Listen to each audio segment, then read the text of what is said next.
Hello and welcome to daily cricket show. T20 world cup की सबसे बड़ी coverage. जी हाँ, इंडिया बनाम पाकिस्तान, जिसमें इंडिया ने बहुत ही बेहतरीन तरीके से 61 रनों से जीत हासिल की है, इसके बारे में हम थोड़ी ही देर में बात करेंगे। बट सबसे पहले हम बात करेंगे जो दूसरे दो मुकाबले हुए हैं, वेस्ट इंडीज़ और नेपाल की। इस मुकाबले के बाद वेस्ट इंडीज़ अभी पहली टीम हो चुकी है जो सुपर 8 में पहुँच गई है।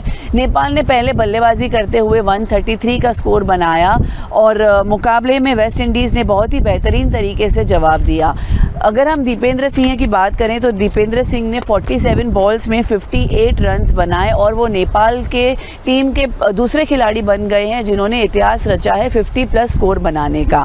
आगे बढ़ते हुए हम बात करेंगे यूएसए और नामीबिया का। जो ये मुकाबला हुआ था, ये यूएसए की दूसरी जीत थी और उन्होंने नामीबिया को 31 रन से हरा दिया। पहले बल्लेबाजी करते हुए यूएसए ने विकेट पर 199 रन्स बनाए। संजय कृष्णमूर्ति से बहुत ही ज़बरदस्त प्रदर्शन हमें देखने मिला, जिन्होंने 33 गेंदों पर 68 रन्स बनाए और कप्तान मोनांग पटेल ने 52 रन्स बनाए। जवाब में नामीबिया ने 20 ओवर में 168 रन्स ही बना सकी। अब बात करेंगे बड़े मुकाबले की, इंडिया और पाकिस्तान की। हमारे साथ जुड़े हैं हमारे guest Shaneer Siddiqui, international sports journalist, and Asadullah Khan, former Afghanistan player and coach.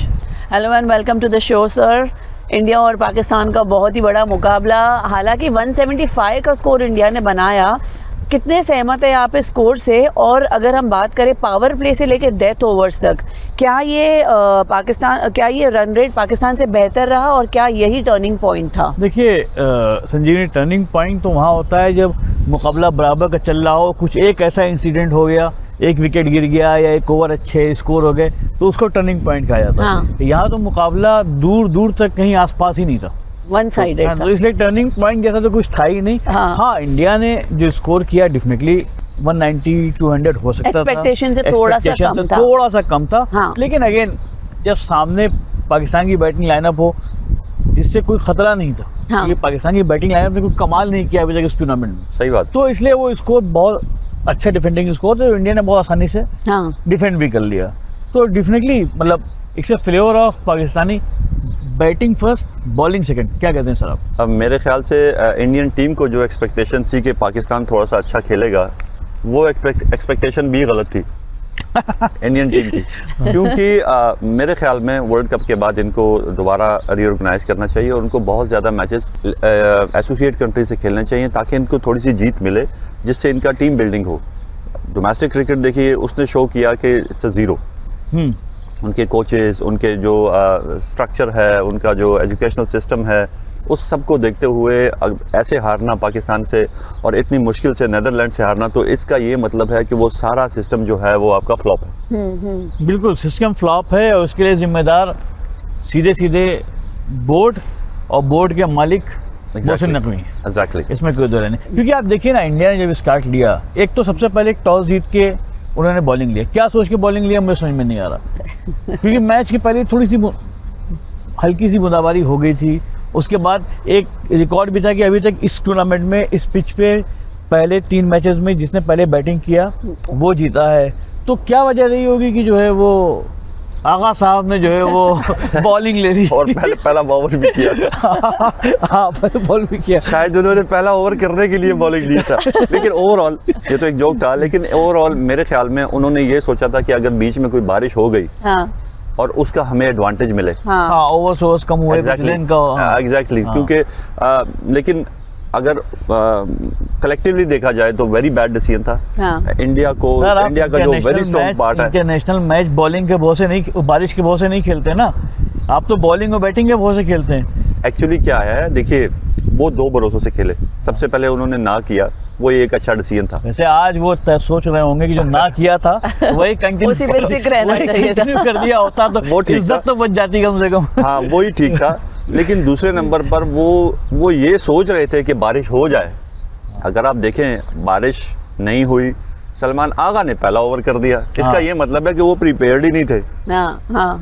Sir बारिश, बैटिंग ऑर्डर भी देख लीजिए कैसा आया। सर आपने लेफ्ट हैंडर को नहीं खिलाया और बॉलिंग भी किसी को कोई पता नहीं है। तो इसका ये मतलब है कि उनकी कोई प्रेपरेशन नहीं थी। उनका दारोमदार ये था, एक तो ये था कि नहीं खेलेंगे, दूसरा ये था कि बारिश हो जाए। अच्छा, मतलब वो ऐसे कि इत्मीनान से रूम में बैठे हुए थे, उनको उम्मीद नहीं थी कि एग्जाम एकदम से एग्जाम का पेपर आ जाएगा, आउट ऑफ सिलेबस हो जाएगा मामला है, तो वो नजर आ गया है ग्राउंड पे। जैसे वो एक नालायक स्टूडेंट होता है, वो कहता है हाँ कल थोड़ी देर बाद देखूंगा, हाँ। थोड़ी देर बाद देखूंगा, वो एग्जाम आ जाता है, वो इधर उधर ही देखता रहता है कि क्या करूँ अब। जैसे सलमान आगा इधर उधर देख रहे थे कि बारिश। बॉलिंग किसको दूं, बारिश भी नहीं हो रही। सर बीच में मोहसिन नकवी सर उठ के चले गए, बारिश तो बीच में नहीं आई but Mohsin Naqvi sir mid innings में ही उठकर चले गए, देखा आपने वो? मेरे ख्याल से ये अच्छा है कि मोहसिन नकवी साहब खुद खेलने नहीं चले गए।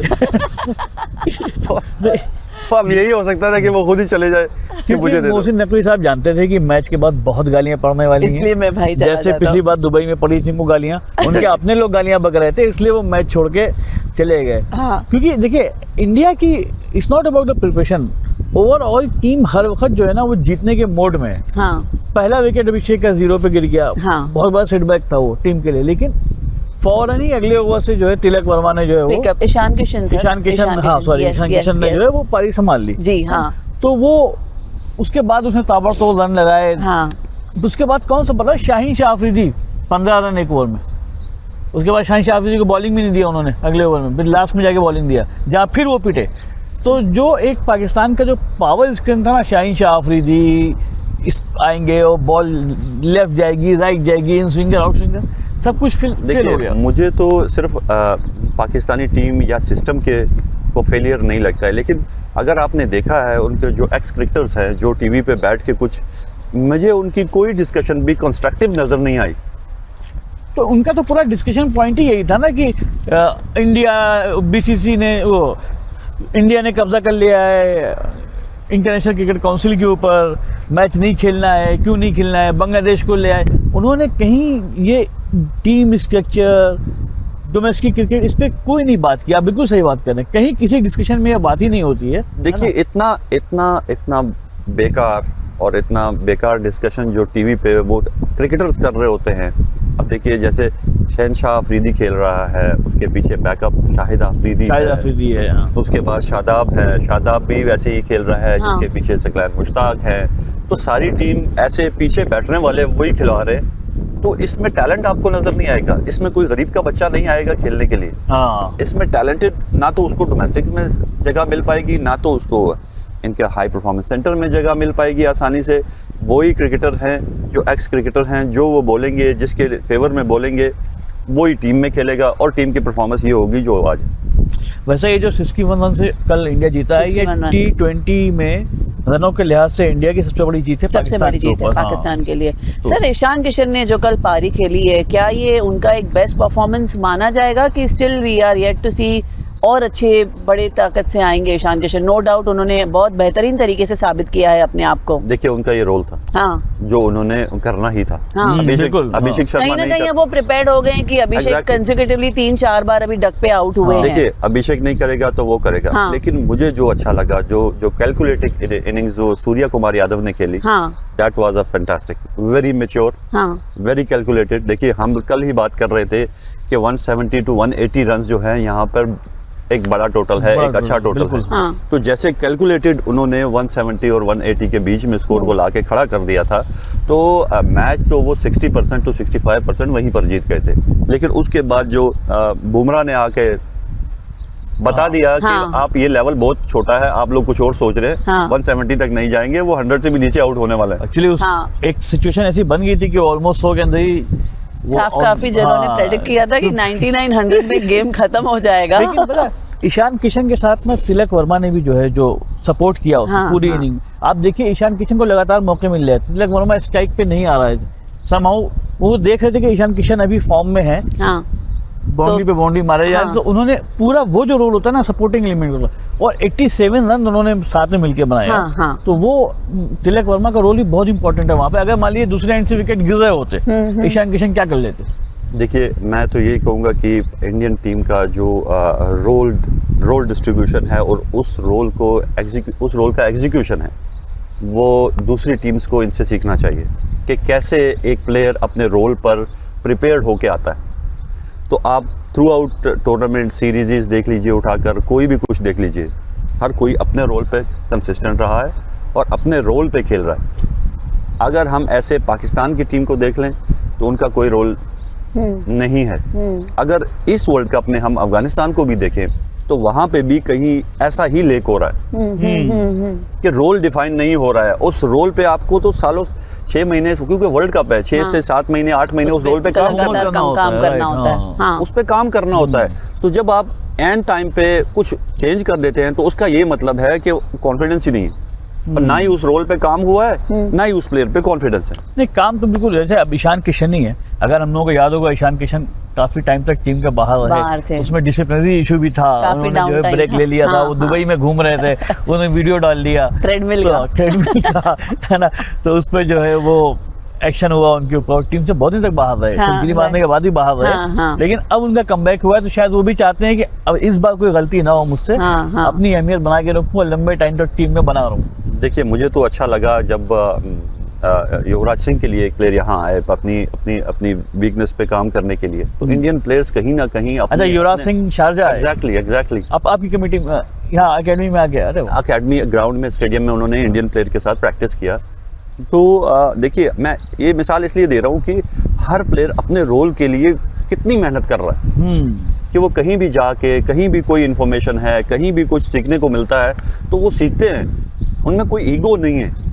तो सीखने के मुकाबले में अगर ईगो नहीं होगी तो डेफिनेटली आप चैंपियन बनेंगे। बिल्कुल बिल्कुल, ईगो सूर्य कुमार यादव के 32, शिवम दुबे ने कल 27 बनाए, है ना, और रिंकू सिंह ने भी आके एक छक्का मारा। रिंकू सिंह का बहुत अच्छा, उनका भी फिनिशर का रोल उन्होंने फौरन जो है किसी तरह से स्कोर को जो है पार कर दो, उन्होंने वो भी रोल अदा किया। रिंकू सिंह का होना कल मेरे लिए, मतलब टीम में प्लेइंग 11 में चुना जाना थोड़ा सा हैरानी था, क्योंकि कहीं से वो उनकी चर्चा नहीं थी कि वो, लेकिन उन्होंने उसको ग्राउंड पे दूसरी इनिंग में साबित भी किया। 2 कैच पकड़े उन्होंने, 2 कैच, जो फील्डिंग उन्होंने की, वो जो फील्डिंग की। तो समहाउ कल हमारे साथ रिंकू सिंह के कोच भी थे, तो बता रहे थे कि कितनी मेहनत वो करते हैं, कहाँ से उन्होंने शुरुआत किया। तो दैट वाज इंटरेस्टिंग। बट लेकिन मेरे लिए सबसे बड़ा सवाल यही था कि पाकिस्तान ने टॉस जीत के पहले बॉलिंग क्या सोच के लिया। वो साहब ने एक जवाब बता दिया कि वो शायद बारिश की उम्मीद कर रहे थे, अनफॉर्चुनेटली जो है। तो ये तो किस्मत का खेल हो गया ना, बारिश हुई तो रन कम हो जाएंगे, तो हम कम छोटा खेलेंगे, शायद हम जीत जाएं। That was interesting. बट हाँ, तिलक का अब डिसिप्लिन होना एक टीम इंडिया के लिए बहुत अच्छा है, और जो लोग बाहर बैठे हैं उनके लिए बहुत बड़ा चैलेंज भी है कि अब तुम क्या करोगे। तो लेकिन एक चीज मैं यहाँ पे और भी ऐड करूंगा। लेकिन अगर आप इंडिया की टीम के प्लेयर्स देखें, जैसे विराट था, जैसे इन्होंने एक बेंचमार्क सेट किया है। बिल्कुल बिल्कुल, क्योंकि उस बेंचमार्क से ऊपर का सोच रहा है आपने। तो अगर पाकिस्तान का हम देखें बेंचमार्क, तो वो रिजवान और बाबर आजम पे खत्म हो रहा है। एक वक्त था जब उनका बेंचमार्क था सईद अनवर, वकार यूनुस। तो बेंचमार्क का स्ट्रॉन्ग होना, जैसे अब अफगानिस्तान में है, एक से एक अच्छा स्पिनर आ रहा है, क्योंकि बेंचमार्क वहां पे राशिद है, मुजीब है, नूर है, राइट, ठीक है। तो बॉलिंग एरिया हमारा वहां भी अच्छा है। बैटिंग में अब समहाउ ये गुरबज बहुत अच्छा खेल रहा है और इब्राहिम बहुत अच्छा है। तो थोड़ा कहीं ना कहीं उन्होंने बेंचमार्क सेट कर दिया है, लेकिन ये काफी नहीं है। एक चीज और थी कल, एक ना वो एक लापरवाही भरा अप्रोच भी था, क्योंकि पाकिस्तान के एक एलबी हुआ है, एक आउट हुआ है, 2 आउट हुए हैं, है ना, बाकी तो कैच ही हुए सारे बैट्समैन। और सारे बैट्समैन जो ना क्रॉस खेल के अंधी खेल रहे थे, मतलब बॉडी लैंग्वेज नहीं थी। बॉल आई, आपने मारा और सबकी गेंद जो है वो टंग गई ऊपर, क्योंकि आपने क्रॉस खेला। देखिए, कल का ये मैच जो था, ये बहुत प्रेशर वाला गेम था। राइट, आपकी पूरी नेशन आपके कांधों पे थी। तो वो उसने भी ये शो किया है कि ये कांधे कितने स्ट्रांग है। जैसे वो गब्बर सिंह की मूवी में वो कहता है कि ठाकुर ये हाथ हमको दे दो। ये कांधे इसको संभालने के टाइम काबिल नहीं थे। बट बीच में जब इंडिया की वो 2 विकेटें गिरी और 3 विकेट हॉल पे थे साइम अयूब, तभी थोड़ा सिचुएशन लग रहा था कि इंडिया के हाथ से निकल सकता है। बट बहुत ही बेहतरीन तरीके से टीम इंडिया ने अपने आप को कमबैक करा। उसके बाद क्या बोलेंगे इसके बारे में? उस्मान खान ही इकलौता प्लेयर था जिसने थोड़ी बहुत फाइट की। देखिए, उस्मान खान के बारे में मैं ये कहता हूँ, देखिए, जब आप कोई प्लेयर किसी और कंट्री से बुलवाते हैं तो इसका ये मतलब है कि आपका जो प्रोडक्शन है प्लेयर्स का वो जीरो है। वो जीरो है। इतना बड़ा बोर्ड, इतना बड़ा सेटअप, इतना बड़ा पैसा। दूसरी कंट्री से बुलाते हैं, शायद मैं इस चीज को मिस कर गया कभी कहीं। उस्मान खान क्या बाहर से आए हुए हैं? उस्मान खान यूएई में खेल रहे थे। अच्छा, यूएई से खेल रहे थे? यूएई से खेल रहे थे। तो यूएई से आपका प्रोडक्ट वहाँ खेल रहा है, यूएई का प्रोडक्ट है। यूएई का प्रोडक्ट, यूएई ने उसको चांस दिया, यूएई ने उसको इंटरनेशनल क्रिकेट खिलाई। तो जब वो परफॉर्म कर गए तो पाकिस्तान ने उसको वहाँ बुला लिया। लेकिन इसका ये आप कह सकते हैं कि जो आपका प्रोडक्शन है, जो आपका इतना पैसा लग रहा है, डोमेस्टिक स्ट्रक्चर है, बंच ऑफ कोचेज हैं, हाई परफॉर्मेंस सेंटर है, सब कुछ, तो सब कुछ फेल है, वहाँ पे कोई प्रोडक्शन नहीं हो रही है। अगर आप इसके मुकाबले में इंडिया की प्रोडक्शन देखें तो अगर इंडिया की 4 भी टीमें बनाई जाएं तो चारों पाकिस्तान से एक नेशनल टीम से जीत सकती हैं। बिल्कुल बिल्कुल। और वो सुपर स्टार पाकिस्तान के विराट कोहली, बाबर आजम, वो तो मतलब 5 रन बना के जो है वो अपना विकेट लेके चले गए, है ना। देखिए वो उनका मतलब बाबर के अंदर का कोई जिम्मेदारी का एक वो होता है ना कि यार मैं सबसे सीनियर हूँ, मेरी एक टाइम था कि मुझे विराट से कंपेयर किया जा रहा था, मुझे कुछ तो करना है, वो देखिए- जिम्मेदारी कहीं दिख ही नहीं रही है इस पूरे टूर्नामेंट। मतलब नो डाउट अबाउट दैट कि बाबर एक अच्छा प्लेयर है, लेकिन जो क्रिटिसिज्म बाबर के अगेंस्ट एक्स प्लेयर्स ने कर रहे हैं हाँ। वहां बैठकर टीवी पे, क्योंकि बातें करने से ना तो उसमें ड्राइव होता है, ना कट होता है, ना पुल होता है। बातें करने से आप कुछ भी कर दें, लेकिन जब एक्चुअल आप ग्राउंड में जाते हैं तो वहां पे कुछ नहीं करते हैं। तो जो एक्स प्लेयर्स हैं कहीं ना कहीं पाकिस्तान टीम को डुबोने में, वो क्योंकि टीवी पे 4 पैसे कमा रहे हैं, हाँ तो वो कुछ भी बोल रहे हैं। क्योंकि वहाँ पे जो नेशनल टीम के प्लेयर हैं जैसे बाबर आजम हैं, उनको बोलने की इजाज़त नहीं है। कोड ऑफ कंडक्ट ऐसा होता है बोर्ड का कि आप जी। रिप्लाई नहीं कर सकते, आप बोल नहीं सकते, आप सिर्फ सुन सकते हैं। तो डेफिनेटली उनका मोराल नीचे से नीचे होता है। Babar is not a bad player, Babar बहुत अच्छा प्लेयर है। अगर उनको सपोर्ट किया जाता, अगर उनको ऐसा ही जैसे इंडियन नेशनल प्लेयर्स हैं, एक्स प्लेयर्स हैं, जैसे विराट को सपोर्ट करते हैं, शुभमन गिल को सपोर्ट किया, रोहित शर्मा को सपोर्ट किया, आपने कभी भी नहीं देखा होगा। ऑस्ट्रेलिया के देख लीजिए, अपने प्लेयर्स की तारीफ करते रहते हैं। अफगानिस्तान के एक्स प्लेयर्स को देख लीजिए, किसी भी कंट्री के एक्स प्लेयर को देख लीजिए, लेकिन जब आप पाकिस्तान के एक्स प्लेयर्स को देखिएगा, वो पैसा कमाने के लिए कुछ भी बोल सकते हैं।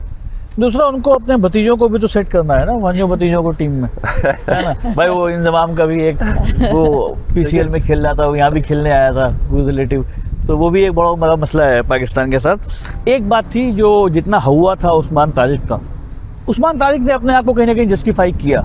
पहले 2 ओवर में हाँ, प्रेशर किया। बनाया, उसकी गेंदें बैट्समैन मारे तो ऊपर जाके टंग जा रही थी, तो कहीं ना कहीं वो एक टैलेंट है। कैसे देखते हैं आप? देखिए बिल्कुल टैलेंट है, हाँ। इसमें कोई शक नहीं है कि पाकिस्तान के पास एक अच्छा टैलेंट है, लेकिन पाकिस्तान के पास एक सेटअप नहीं है। अगर हम पुरानी थोड़ी सी हिस्ट्री को देख ले, गिलेस्पी गया लड़के गया, हाँ हाँ। निकी आर्टर गया लड़के गया, हाँ। ये भी लड़के जाएगा, वो बॉब उल्मर मर के गया, और बाकी कोचेस लड़के गए, अपने कोचेस उनके रोज लड़ रहे हैं। उनके अपने जो एक्स क्रिकेटर्स हैं वो तो सिर्फ गाली नहीं दे सकते हैं टीवी पर, हाँ, बाकी तो वो सब पूरी कुछ तरह से कान खींचते हैं वो अपने हाँ। प्लेयर्स पूरी तरह अगेंस्ट हैं अपने क्रिकेट बोर्ड के। तो जब इतनी चीजें चल रही हैं, आप बताइए कि कैसे प्लेयर वहां पे ग्रो करेगा। बिल्कुल इकोसिस्टम ही पूरा खराब है क्रिकेट का, True. है ना। अब जैसे कल एक चीज देखी मैंने, कल कुलदीप यादव ने एक कैच छोड़ दिया, हाँ बाउंड्री, जी, हाँ। आसान कैच था, ठीक है, मैच आपके हाथ में था, आप उसके बाद भी जीत गए, लेकिन वहीं ग्राउंड पे ही जो है वो हार्दिक पांड्या और सूर्य कुमार यादव ने उसको डांट लगाई। जब वो लोग शेक हैंड कर रहे थे आपस में, उसी टाइम बिल्कुल साफ दिख रहा था कि हार्दिक पांड्या ने तो शेक हैंड से पहले ही डांट लगा दी थी और सूर्य कुमार यादव ने जो है वो उसी टाइम उसको वही ग्राउंड पे जो है ना उसकी खिंचाई कर दी इन दोनों ने मिलकर कि इतना मतलब आप कोई मिस्टेक डिजर्व ही नहीं कर सकते हैं टीम इंडिया में। एग्जैक्टली तिलक वर्मा से भी तो कैचेस छूटे थे ना, 2। हाँ, 2 कैच। लेकिन ये आप इसे प्रोजेक्ट कैसे लेते हैं कि आप ग्राउंड में ही जो है प्लेयर की खिंचाई कर दे रहा है कप्तान, ड्रेसिंग रूम तक मतलब इतना बर्दाश्त नहीं हो रहा है, ड्रेसिंग रूम जाके डांटो। देखिए कंपटीशन इतना है हाँ। कि एक से एक प्लेयर पीछे जो बैठा हुआ है वो काफी कुछ लेके बैठा हुआ है, काफी टैलेंट लेके बैठा हुआ है। हाँ। तो आपकी छोटी सी गलती, देखिए जब विराट बाहर हो सकता है, रोहित शर्मा बाहर हो सकता है, हाँ। तो मुझे नहीं ख्याल कि कुलदीप यादव क्या चीज़ क्या है, कर हाँ। सकते हैं। हाँ। लेकिन कल प्रूव किया हार्दिक पांड्या ने कि अगर T20 का कोई परफेक्ट कॉम्बिनेशन होता है तो वो हार्दिक पांड्या होता है। True, जी। इसमें true. कोई दो राय नहीं। स्टैंडिंग की बात कर लेते हैं क्योंकि अब तो मैचेस बिल्कुल ये फर्स्ट राउंड के मैचेस ऑलमोस्ट क्लोजिंग पे Closing हैं। पर क्या हैं। स्टैंडिंग है टीम की, क्या स्थिति है? Well no doubt India top पर है। कल के मैच के तीनों बाद मैच 6 पॉइंट्स, 3 हाँ। में से तीनों मैच जीते हैं। यूएसए 4 मैचेस खेल के 2 जीते हैं, 4 points. Pakistan 3 for 2, 4 points. Netherlands 3 matches खेलकर एक ही मगर मैच जीता यूएसए है। ऊपर है स्ट्राइक रेट के हिसाब से, पाकिस्तान के ऊपर है अभी। यूएसए नंबर 2 पे है, पाकिस्तान नंबर 3 पे है। हाँ जी, यूएसए ग्रुप कल में। जीता था ना। हाँ। हाँ। मैं ये गुड लक कहूंगा पाकिस्तान की कि पाकिस्तान इस ग्रुप में है। ये इनकी गुड लक है। ग्रुप बी की अगर हम बात करें तो श्रीलंका ने 2 मुकाबले खेल के दोनों ही जीते हैं, बट आज आज तीसरा बहुत ही मुकाबला बड़ा है, हाँ। मुकाबला है श्रीलंका और ऑस्ट्रेलिया का। श्रीलंका 4 ये पॉइंट्स पर बड़ा है। मुकाबला ऑस्ट्रेलिया के लिए, हाँ, श्रीलंका के लिए ऑस्ट्रेलिया नहीं है। के लिए, हाँ। ऑस्ट्रेलिया के लिए। जिम्बाब्वे 2 मैचेस खेलकर दोनों जीता है 4 पॉइंट्स पे। ऑस्ट्रेलिया 2 मुकाबले खेलकर 1 मुकाबला जीता है 2 पॉइंट्स पर। और आयरलैंड 3 मुकाबले खेल के 1 मुकाबला जीता है। ग्रुप सी में वेस्ट इंडीज टॉप पर है 6 पॉइंट से, 3 मुकाबले खेल के तीनों जीते हैं। इंग्लैंड 3 मुकाबले खेल के 2 जीते हैं 4 पॉइंट्स पर। Scotland 3 for 1 2 points. और इटली 2 मुकाबले खेल के 1 में जीत हासिल की है 2 पॉइंट्स पर है। ग्रुप डी में साउथ अफ्रीका टॉप पर है, 3 मुकाबले खेल के तीनों में जीत हासिल पाई है। न्यूजीलैंड ने 3 मुकाबले खेल के 2 में जीत हासिल पाई है 4 points. UAE 2 points and Afghanistan हाँ, 2 मुकाबले खेल के अनफॉर्चुनेटली लास्ट मुकाबला तो जो ऐतिहासिक मुकाबला था 0 पर हैं फिलहाल। अफगानिस्तान बिल्कुल चाहेगा क्योंकि पिछली बार सेटबैक था उसके लिए। सुपर ओवर, दोनों सुपर ओवर हुए, दूसरे सुपर ओवर में वो हार गया। जो भी गलतियां की डेक्स अदर स्टोरी, आज वो जीत के चाहेगा कि थोड़ा सा एक आध जीत तो दर्ज करे इस आज अभी यूएई के खिलाफ है मगर यूएई भी जो है अभी यूएसए से जीत के फॉर्म में। मैं ये समझता हूँ कि लास्ट वर्ल्ड कप में जब हमने टीम बनाई तो हमारा प्रेपरेशन बड़ा सॉलिड प्रेपरेशन था, काफ़ी प्रिपेयर किया था, रोल पे हमने बहुत काम किया था। उससे पिछले जो 2023 का वर्ल्ड कप था उस पर हमने रोल पे बहुत काम किया था और काफ़ी हमने कैंप्स, काफ़ी ट्रेनिंग्स, काफ़ी मैचेस अरेंज किए थे। लेकिन अनफॉर्चुनेटली इस वर्ल्ड कप की कोई अच्छी प्रेपरेशन नहीं थी।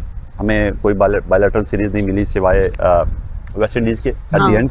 वो तो एंड हो गया था, टीम सेलेक्ट हो चुकी थी। तो अगर उस रोल पे 6 से 7 महीने 8 महीने अकॉर्डिंग टू रोल प्रैक्टिस होती, क्योंकि लीग्स में वो डिफरेंट रोल पे बैटिंग करते हैं। आप जो है वो डिफरेंट रोल पे कहीं ना कहीं मिसिंग है। बिल्कुल आजकल डिफरेंट रोल पे बैटिंग करते हैं या बॉलिंग करते हैं। लेकिन टीम को क्या जरूरत है आपसे, वो डिफरेंट रोल है जिसकी वजह से अफगानिस्तान की बैड परफॉर्मेंस गई और अफगानिस्तान सर्वाइव नहीं कर सका। बट लेट्स होप कि एटलीस्ट आज अफगानिस्तान जीत। लेकिन अगर मुकाबला जो है वो बहुत टक्कर का होने वाला है। इंग्लैंड इटली से खेलेगा। इंग्लैंड चाहेगा कि वो ये मैच जीत के आसानी से अपने प्लेस सिक्योर कर ले अगले राउंड के लिए। बड़ा मुकाबला जो है आज का वो है श्रीलंका वर्सेस ऑस्ट्रेलिया। ऑस्ट्रेलिया पहली बार बहुत सालों के बाद ऐसा हो रहा है कि ऑस्ट्रेलिया की टीम जो है वो फंस गई है, स्ट्रगल कर रही है और अगले राउंड में जाने के लिए, क्योंकि उसमें बड़ा अच्छा इक्वेशन बन गया है कि जिम्बाब्वे 2 मैच जीत चुकी है, तीसरा मैच उसका आयरलैंड से। हाँ जी, जो उसकी परफॉर्मेंस देखते हुए आसान लग रहा है। ऑस्ट्रेलिया चूंकि जिम्बाब्वे से हार चुकी है तो कहीं ना कहीं इस मैच में एक तो एडिशनल प्रेशर होगा। बेइज्जती की बात है ऑस्ट्रेलिया के लिए कि वो आयरलैंड से हार गई, है ना, और सॉरी जिम्बाब्वे से हार गई। और श्रीलंका 2 मैच 2 के दोनों जीत चुकी है। श्रीलंका का होम ग्राउंड है, श्रीलंका की ऑडियंस है और श्रीलंका के दिल में एक खुदनस है ऑस्ट्रेलिया को लेकर। देखिए बिल्कुल हमें इसको भी नहीं भूलना है। जैसे इंडिया की टीम कंप्लीट टीम है और अच्छा रोल डिफाइन है, अच्छे रोल पे लोग बैटिंग या बॉलिंग करते हैं और काफ़ी प्रिपरेशन करते हैं अपने रोल के लिए। ऐसा ही ऑस्ट्रेलिया भी ऐसी ही है। ऑस्ट्रेलिया भी ऐसी है। ठीक है, उन्होंने क्रिकेट है, ये इसीलिए खूबसूरत गेम है कि इसमें कुछ भी हो सकता है। लेकिन प्रेपरेशन कैसी है, टीम कॉम्बिनेशन कैसा है, अगर वो 1-2 मैच हार भी गए तो वेरी स्ट्रांगली कम बैक करते हैं। मगर आज का मैच श्रीलंका से है, मतलब श्रीलंका भी आसान टीम नहीं होगी उनके लिए, बहुत मुश्किल। श्रीलंका ने बड़ी मेहनत की है इस टूर्नामेंट के लिए। बहुत सालों के बाद उनको एक टूर्नामेंट मिला भी और वो चाहेंगे कि वो इस मैच को जीत के अगले राउंड को सिक्योर करें। ट्रू। ओवरऑल क्योंकि श्रीलंका अगर हार जाती है आज, वैसे श्रीलंका भी ने अभी अपना ऑलमोस्ट अगले राउंड में सिक्योर कर ही लिया, बट वो फैंस के लिए बड़ी बड़ी बात हो जाती है ना कि आपने ऑस्ट्रेलिया को भी हरा दिया। देखिए वो डेफिनेटली कोशिश नेशन में जो है एक जो है ना एक एटमॉस्फेयर बिल्डअप हो जाएगा सेलिब्रेशन का। अब वो दूसरे राउंड में तो पहुंच ही चुके हैं, लेकिन नेशन का उनसे रिक्वायरमेंट ये है कि ऑस्ट्रेलिया को बाहर किया जाए, ऑस्ट्रेलिया को हरा के ऑस्ट्रेलिया को बाहर किया जाए। ऑस्ट्रेलिया को बाहर किया जाए ये भी बहुत जरूरी है, क्योंकि मुरलीधरन को बाहर बैठाए रखा बहुत दिनों तक ऑस्ट्रेलिया ने। रामातुंगा के टाइम पे कितनी परेशानियां खड़ी की ऑस्ट्रेलिया ने, तो श्रीलंका के दिल में वो एक खुन्नस बनी हुई है और श्रीलंका चाहेगा कि आज हरा के ऑस्ट्रेलिया को वो सारी चीज़ों का बदला एक ही बार में ले। देखिए खुन्नस और ये चीज़ें आपको परफॉर्मेंस दिखा के दिखानी है। बिल्कुल हाँ, ऐसे नहीं दिखानी है जैसे पाकिस्तान दिखा रहा है। हाँ। ऐसे दिखानी है कि आप मैच जीतो और खुन्नस दिखाओ कि ये मैंने मैच जीत लिया। इससे बड़ी बात नहीं हो सकती। खिलाड़ी को खेल कर ही जवाब देना होता है, जो इंडिया ने दिया इस इतनी लंबी कंट्रोवर्सीज के बाद। एंड क्या हुआ, आप मैच हार गए, वन साइडेड मैच हार गए, है ना। शायद अभी तक की सबसे बुरी हार है T20 में इंडिया पाकिस्तान के मैच में। तो एंड ऑफ द डे खिलाड़ी को खेल के जवाब देना है। इंडिया ने कल जवाब दे दिया है, आज श्रीलंका की बारी है, देखना होगा क्या होता है। अफगानिस्तान और यूएई में आज क्या होगा? अपने पिछले डबल सुपर ओवर के इतिहास के बाद अफगानिस्तान आज बहुत अच्छी स्ट्रैटेजीज बना के आए होंगे। कौन जीतेगा आज का ये मुकाबला? इंग्लैंड और इटली में क्या होगा? और ऑस्ट्रेलिया और श्रीलंका का जो बहुत ही तगड़ा मुकाबला है, दोनों एक दूसरे को टक्कर देने के लिए आएंगे। ये रेस कौन जीतेगा, बाजी कौन मार जाएगा, देखने के लिए बने रहिए हमारे साथ। Thank you so much for watching the live coverage of World T20 World Cup.